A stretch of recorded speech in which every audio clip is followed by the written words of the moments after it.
Shalom semua, selamat pagi Bapak Ibu.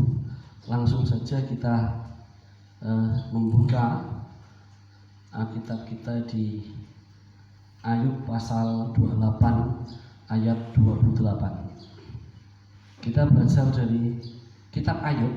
Kitab Ayub itu di Perjanjian Lama, pasal 28 ayat 28.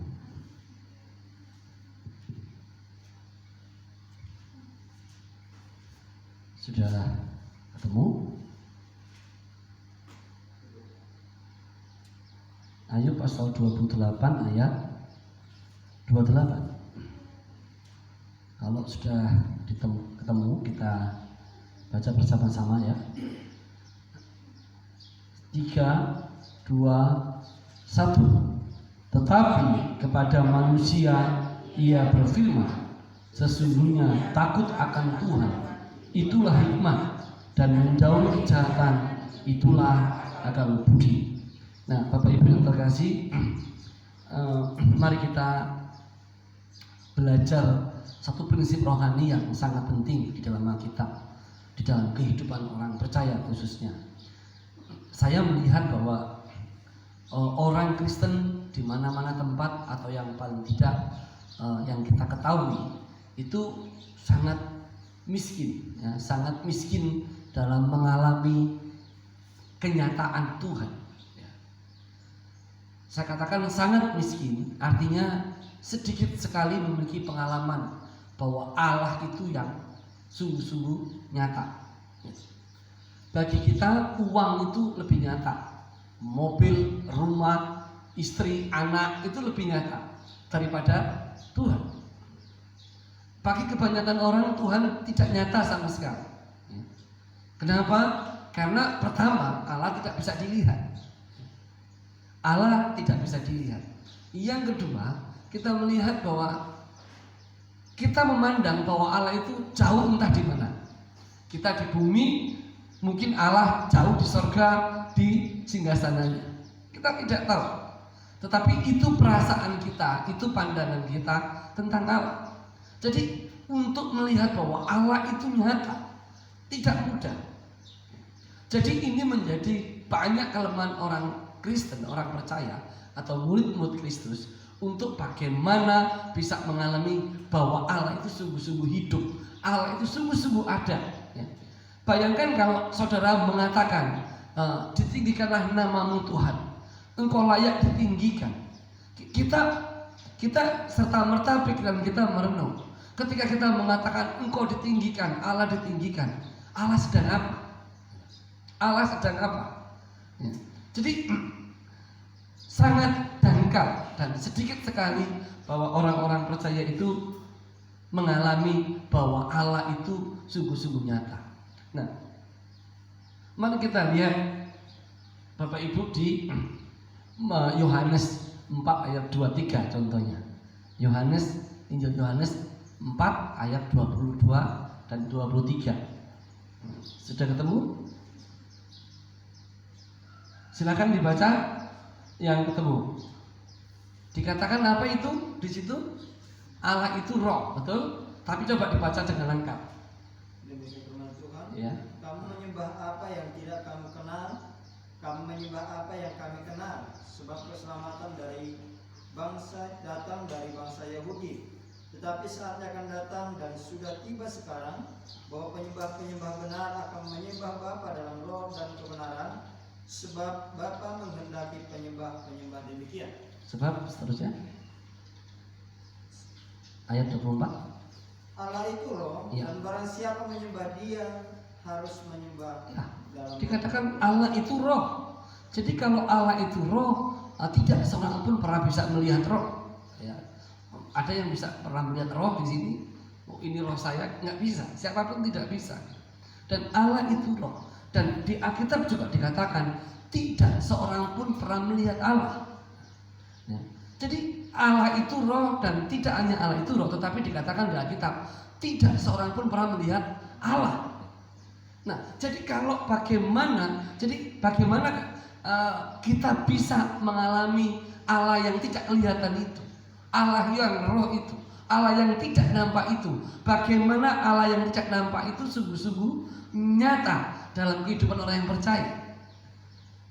Mengapa saya harus mengatakan demikian? Sebab kalau Allah itu tidak nyata, maka sia-sialah kepercayaan kita. Kalau Allah itu tidak nyata, sia-sialah kepercayaan kita kepada Dia. Sia-sia. Bayangkan kita mempercayai sesuatu yang tidak nyata, yang kita tidak bisa mengalaminya. Nah, dikatakan Allah itu roh. Nah, kalau kita melihat ke perjanjian lama, Bapak Ibu, hamba-hamba Tuhan juga sama. Seperti contohnya kita lihat sebentar ya, di kitab Keluaran contohnya. Keluaran 3 ayat 2. Silakan. Ini banyak saya ambil contoh pengalaman hamba-hamba Tuhan perjanjian lama. Keluaran 3 ayat 2. Silakan dibaca yang sudah ketemu. Silakan, sudah ketemu kitab Keluaran 3 ayat 2. Firman Tuhan, lalu mereka Tuhan menampakkan diri kepadanya di dalam nyala api yang keluar dari semak duri. Lalu ia melihat dan tampaklah semak duri itu menyala tapi tidak dimakan. Ya, ketika Allah menampakkan diri kepada Musa, itu bukan dalam bentuk wajah Allah, tapi dalam bentuk apa? Dalam bentuk api. Tapi perbedaannya api itu tidak menghanguskan. Ya. Tetapi Musa tidak pernah melihat dalam arti wajah dengan wajah. Ya.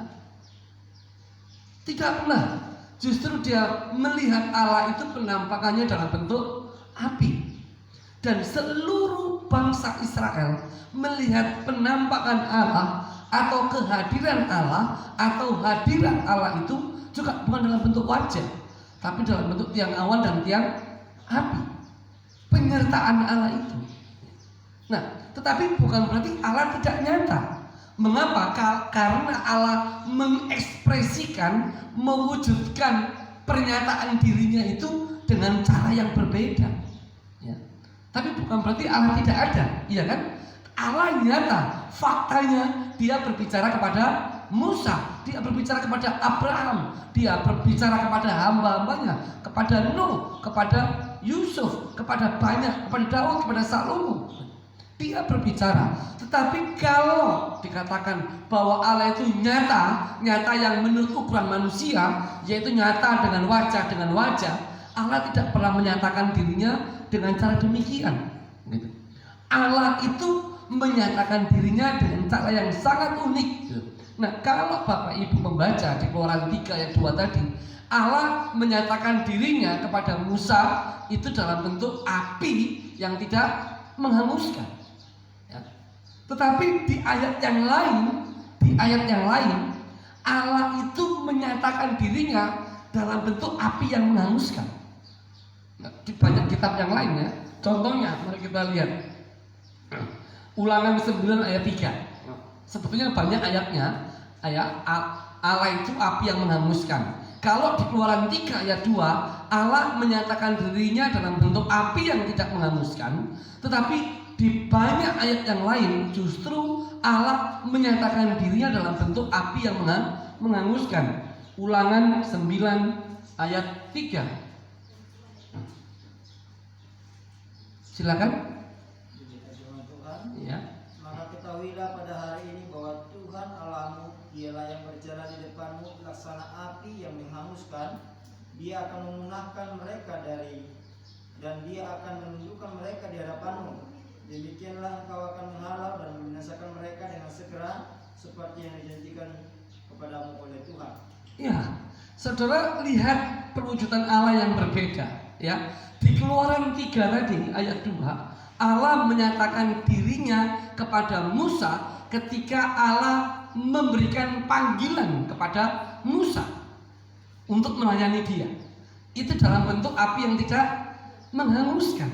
Tapi dalam konteks Ulangan 9 ayat 2 ayat 3 itu, ya kan, justru Allah menyatakan dirinya dalam bentuk api yang menghanguskan, yang menghakimi mereka yang memusuhi umat Allah. Tetapi di ayat-ayat yang lain, api yang menghanguskan perwujudan ekspresi kehadiran Allah itu juga penghakiman kepada umatnya yang apa? Yang melawan dan memberontak kepada Allah. Banyak ayatnya ya kalau kita baca itu. Nah, jadi mari kita contohnya Keluaran 24 ayat 17. Coba kita lihat. Contohnya, kita lihat dua karakter api yang berbeda. Satu, api yang tidak menghanguskan ketika dia menyatakan firman-Nya, menyatakan panggilannya. Wah, ini api ini seharusnya menghanguskan kan ukuran manusia. Tapi dalam konteks tadi enggak, Keluaran 3 ayat 2 tadi. Tetapi yang selanjutnya gambaran yang berbeda, api yang menghanguskan. Pertama-tama menghanguskan musuh-musuh Allah, ya, musuh-musuh umat Allah. Dan yang kedua juga menghanguskan umatnya yang apa? Yang memberontak dan melawan kepada Allah. Keluaran 24 ayat 17. Silakan Bapak Ibu. Tampaknya kemuliaan Tuhan sebagai api yang menghanguskan di puncak gunung itu pada pemandangan orang Israel. Ya, di dalam pemandangan orang Israel nampak api yang menghanguskan. Nah, yang satu api yang menyatakan kasih yang besar, menyatakan firman dan panggilannya kepada Musa. Tapi satu api itu api yang menghanguskan, yang menyatakan penghakiman. Ini karakter Allah. Ini gambaran Allah, karakter Allah. Nah, kalau dikatakan Allah tidak nyata, sangat mustahil. Karena Allah menyatakan karakternya itu, sifatnya itu kepada Musa dan kepada umat ini, umat pilihan, kepada bangsa Israel, tapi juga menyatakan karakternya, sikapnya itu kepada mereka yang melawan umatnya. Nah, Bapak Ibu, apa yang saya mau sampaikan di sini? Kalau kita melihat bagaimana kita seharusnya mengenal Allah, kita harusnya mengenal Allah dari dua sisi ini. Pertama, Allah itu Allah yang digambarkan dalam bentuk api. Nah, api itu saya pikir semua takut api, ya kan? Api semua tahu, ya. Tetapi kepada hambanya, ketika dia menyatakan dirinya, ketika dia menyatakan firman-Nya itu, justru api yang seharusnya menghanguskan, justru api itu tidak menghanguskan. Bapak Ibu, gambaran Allah yang luar biasa, ya kan? Allah itu ketika menyatakan isi hatinya kepada kita, ya, ketika menyatakan kehendaknya kepada kita, sekalipun dalam bentuk api, tapi tidak menghanguskan. Ya. Wah, itu luar biasa. Tetapi kepada umat yang melawan tadi, yang memberontak, yang melawan, atau kepada mereka yang memusuhi umat Allah, api yang tidak menghanguskan itu berubah menjadi api yang menghanguskan. Ini karakter Allah. Ada sisi kasih yang sangat besar, tapi juga ada sisi penghakiman yang sangat besar. Oleh karena itu, Paulus di Perjanjian Baru mengatakan, jangan pernah sekali-kali engkau mengabaikan kasih karunia Allah yang ada padamu, karena Dia Allah yang menghanguskan. Kalau kita mencari Dia dengan segenap hati, kita memenuhi panggilannya, kita mau menyiapkan hati kita sebagai bejana untuk menerima firman-Nya, maka Ia menjadi api yang tidak menghanguskan tadi. Api yang harusnya menyatakan penghakiman, sekarang justru api yang menyatakan kasih yang sangat besar. Wah, itu luar biasa Bapak Ibu. Jadi kita tidak bisa bermain-main dengan Allah. Kita tidak bisa bermain-main dengan Tuhan. Ya, karena sudah memahami dua karakter ini. Ya, kalau kita rindu dipanggil Tuhan, melayani Dia, menyiapkan hidup kita sebagai bejana untuk menerima firman-Nya, seperti Allah menyatakan isi hatinya kepada Musa, maka penampakan Allah itu adalah api yang tidak menghanguskan. Wah, itu luar biasa. Tapi kalau kita mengambil satu posisi melawan setiap kebenaran firman Allah, ya kan, maka Allah itu menjadi api yang menghanguskan. Pilihan hidup kita di mana sekarang? Pilihan hidup kita di mana? Saudara, ini pemandangan yang luar biasa ya, di dalam Alkitab tentunya, bahwa ketika orang menyatakan bahwa Allah itu tidak nyata, itu satu kebohongan besar. Karena apa? Ketika orang mengatakan Allah tidak nyata, karena mereka membayangkan Allah itu hanya di angan-angan, tapi mereka tidak pernah meresponi dan mengalami panggilan Allah. Kalau kita meresponi panggilan Allah, pasti kita akan melihat bahwa Allah itu sungguh nyata. Itu luar biasanya. Nah, sekarang Bapak Ibu yang terkasih dalam Tuhan, kalau kita tidak meresponi panggilan Allah, untuk apa Allah menyatakan dirinya? Misalkan kalau kita belajar dari Paulus yang waktu itu masih bernama Saulus, yang menganiaya jemaat Tuhan di Perjanjian Baru, dan dia mendapat penglihatan oleh sinar yang begitu terang benderang dan sampai matanya buta, dan terdengarlah suara, Saulus, Saulus, mengapa engkau menganiaya aku? Kristus datang ya kan sebagai sinar kemuliaan untuk menyatakan panggilannya, tapi juga untuk menyatakan penghakimannya. Ya, panggilannya ya dia tanya, mengapa kamu menganiaya aku? Ya kan? Tetapi penghakimannya apa? Serta-merta kita lihat Saulus langsung apa? Berapa hari dia apa? Buta, tidak bisa melihat. Tidak bisa melihat. Ya, sampai Saulus memenuhi panggilan Allah. Memenuhi panggilan Allah tadi, memenuhi panggilan Tuhan. Ya, bukan hanya berhenti menganiaya jemaat Tuhan, tapi juga memenuhi panggilan dia untuk melayani Tuhan. Allah menyatakan kasih yang besar. Ya, bersyukur ya, bukan api yang menghanguskan. Ya, kayak di Perjanjian Lama, si Usa itu yang mengarahkan tangannya ke dalam tabut perjanjian, ya, dan harus hangus mati, terbakar. Gitu kan. Nah, Bapak Ibu yang terkasih, kita harus melihat tentang karakter Allah yang nyata. Kita memandangnya nyata bukan wajah dengan wajah, tetapi kita melihat bahwa Allah itu nyata. Karena apa? Karena pernyataan firman-Nya itu. Allah itu nyata. Kenapa saya katakan demikian? Contohnya Abraham tidak melihat apa-apa, dengar suara. Allah menyatakan firman-Nya. Dia melihat, kalau dalam bahasa Jawa teofani ya, Allah dalam rupa manusia. Theo itu dalam istilah teologi agak berat itu ya. Theo itu Allah, fani itu manusia. Allah dalam rupa manusia gitu. Tetapi dia tidak tahu bahwa penampakan manusia asing ini entah malaikat Tuhan, entah Allah. Abraham tidak tahu. Yang jelas ketika mereka bertemu, Allah menyatakan firman-Nya. Dan ketika Abraham meresponi firman Allah itu, dia mengalami janji Allah yang tidak mungkin menjadi mungkin. Yang tidak mungkin ketika berumur 100 tahun dan kandungan Sarah yang tertutup karena dia sudah usia 65 tahun. Sekarang yang tidak mungkin karena dia menerima janji Allah itu menjadi mungkin. Yang sudah tertutup, yang tidak mungkin, kamu gak mungkin.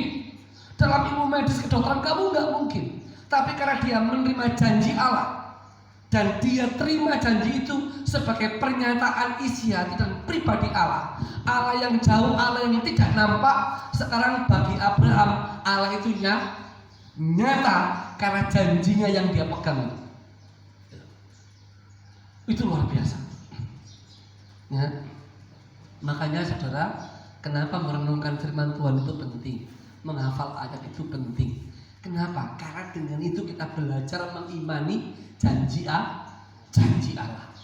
Kita imani, sekalipun kita hari ini tidak mendapat, sekalipun kita tahu ini tidak mungkin, ini mustahil.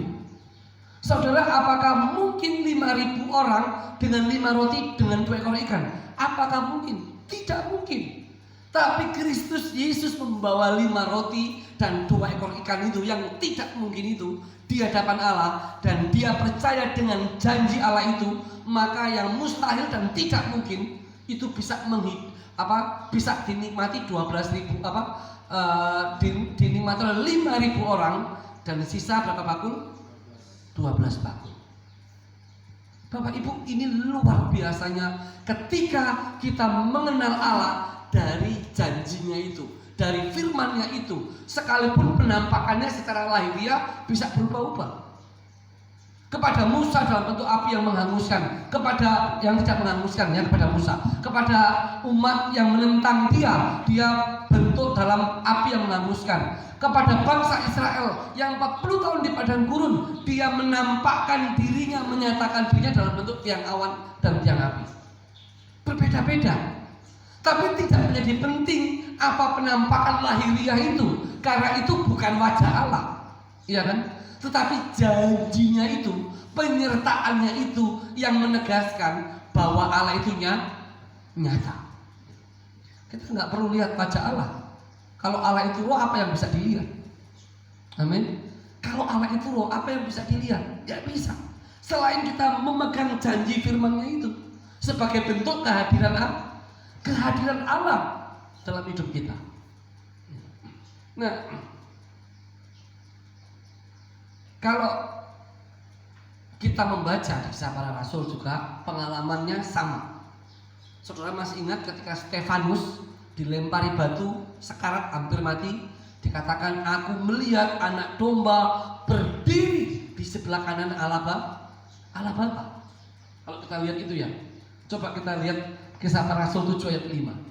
Tapi dia tidak melihat wajah Allah yang di sebelah Yesus, ya di tahta itu, yang berdiri itu. Dia hanya melihat apa? Anak domba itu, yang berdiri di sebelah tahta itu. Silakan Bapak Ibu dibaca kisah para rasul 7 ayat 5. Silakan, sudah ketemu kisah para rasul pasal 7 ayat 5.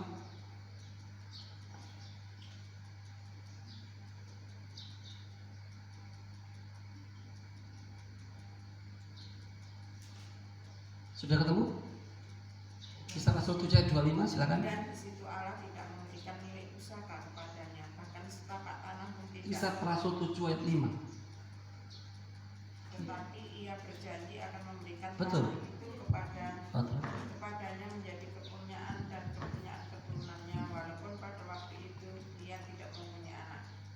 Insya Allah. Kisah para Rasul ayat 55 ya. Oh sorry, maaf. Saya salah kata. Silakan kisah para Rasul 7 ayat 55. Tetapi Stefanus yang penuh dengan Roh Kudus menatap ke langit, lalu ia melihat kemuliaan Allah dan Yesus berdiri di sebelah kanan Allah. Ya, melihat kemuliaan Allah karena dia tidak bisa menggambarkan penampakan, dia hanya tata yang dia lihat, ya kan? Tapi yang pasti dia kenal adalah anak domba yang berdiri di sebelah kanan tata itu. Dia nampak, ya kan? Dikatakan kemuliaan Tuhan. Sama seperti Musa melihat kemuliaan Tuhan dalam bentuk api yang tidak menghanguskan. Sama dengan bangsa Israel melihat kemuliaan Tuhan dalam bentuk tiang awan dan tiang api. Sama.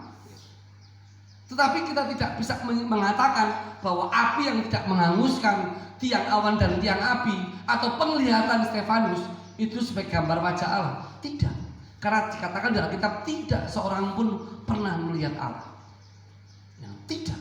Tetapi kita bisa melihat dan mengalami bahwa Allah nyata itu dari kehadirannya ketika ia menyatakan firman-Nya itu. Kita bisa lihat dia itu nyata. Mengapa? Karena ketika firman-Nya dinyatakan, itu banyak hal yang terjadi. Perubahan terjadi, mujizat terjadi, yang tidak mungkin terjadi, ya kan? Itu yang secara manusia daging tidak mungkin. Tetapi sekarang secara pemahaman rohani, segala sesuatu menjadi mungkin. Gitu. Nah, Bapak Ibu yang terkasih dalam Tuhan. Dalam Tuhan. Tadi saya mengutip di Ayub, ya kan? Ayub pasal 28 ayat 28. Tetapi kepada manusia ia berfirman, sesungguhnya takut akan Tuhan itulah hikmat, dan menjauhi kejahatan itulah akal budi. Saudara mungkin merenung, apa hubungannya dengan semua penjelasan yang tadi yang saya sampaikan? Bapak Ibu yang saudara yang terkasih dalam Tuhan,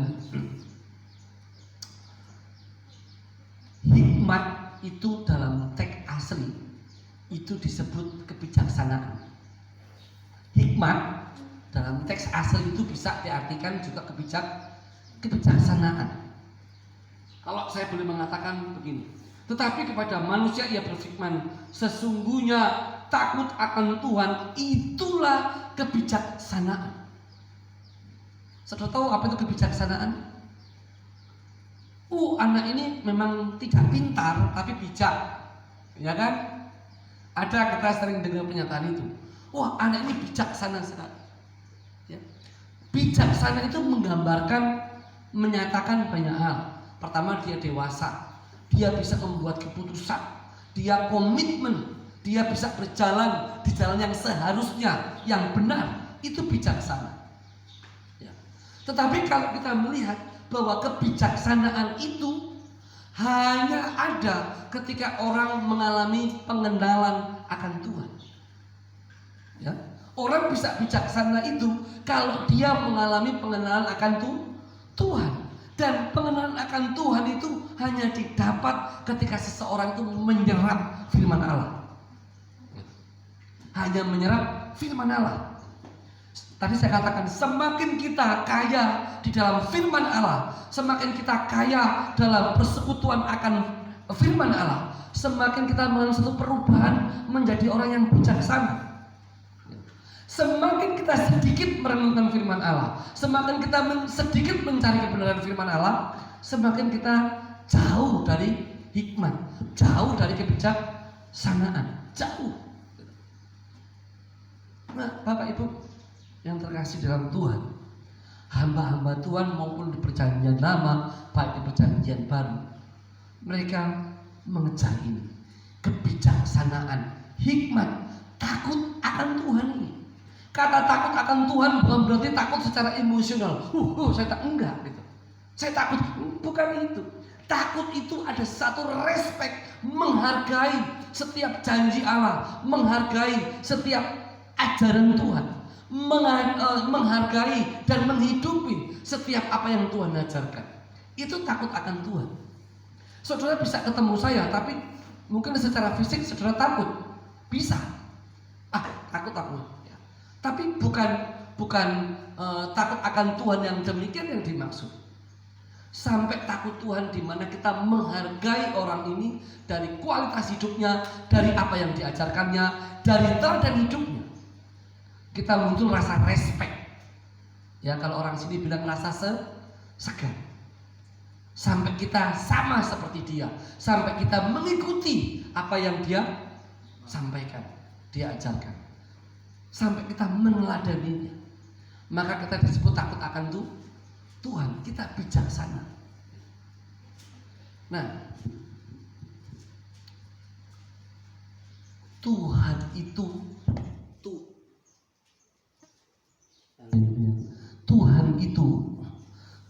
itu karena begitu besar, ya kan?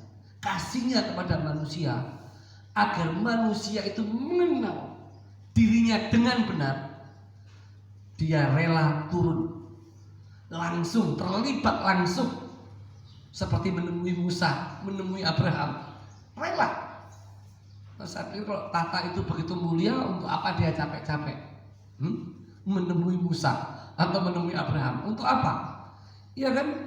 Tetapi ya, saudara kalau sudah punya tempat yang nyaman dan mapan, apalagi itu tata, untuk apa saudara ribet-ribet capek? Apa yang mendorong orang meninggalkan tahtanya, tempatnya yang nyaman itu? Selain karena kasihnya yang besar itu, yang mendorong dia turun dari tahta, menjumpai Musa dan memanggil Musa, dan menyatakan firman-Nya itu, panggilannya itu dalam bentuk api yang tidak menghanguskan. Kalau dalam bentuk api yang menghanguskan, mungkin Musa sudah lari ya, lari kencang-kencang ya kan, sembunyi Pak. Tetapi kepada Musa dia menyatakan dirinya dengan cara yang berbeda. Kepada Abraham, dia menyatakan dirinya dengan cara yang berbeda. Kepada Elia, kepada Elisha, dengan cara yang berbeda. Kepada Samuel, dengan cara yang berbeda. Tetapi apapun dengan cara yang berbeda, yang paling utama, dia tetap menyampaikan firman-Nya. Panggilannya kepada Yeremia melalui firman, kepada Samuel melalui firman, kepada Abraham melalui firman, kepada Musa melalui firman. Oleh karena itu, Allah menyatakan dirinya yang tidak nampak. Allah yang roh itu hanya menjadi nyata melalui firman Allah. Mari kita melihat satu ayat Bapak Ibu.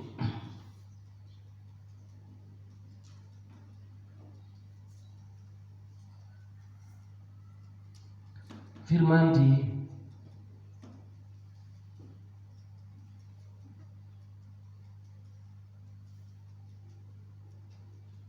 Yohanes 1 ayat 14. Injil Yohanes 1 ayat 14. Nah, selanjutnya kita melihat ya, sebelum kita membaca di Yohanes 1 ayat 14 ya. Selanjutnya kita melihat Allah itu ketika memanggil Musa dan Musa meresponi panggilan Tuhan itu, berapa lama kemudian ketika memimpin bangsa Israel ke padang gurun, Allah memberikan, masih ingat ya, 2 loh batu. Betul? 2 loh batu yang di situ Allah menuliskan firman-Nya, dikatakan dengan jarinya.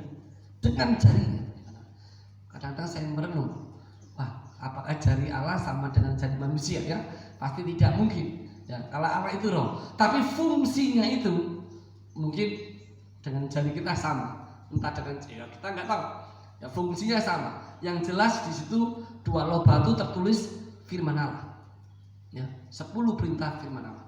Tetapi kita juga melihat setelah bangsa Israel melawan dan memberontak, Allah bernubuat melalui hamba-hambanya bahwa pada harinya Allah akan menulis firman itu bukan lagi di loh batu, tapi di loh daging hati manusia. Itu luar biasa.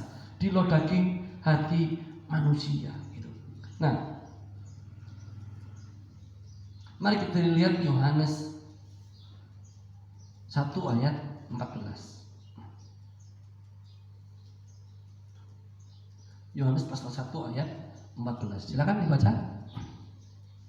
Firman itu telah menjadi manusia dan diam di antara kita, dan kita telah melihat kemuliaannya, yaitu kemuliaan yang diberikan kepadanya sebagai anak tunggal Bapa, penuh kasih karunia dan kebenaran. 1:14 ya.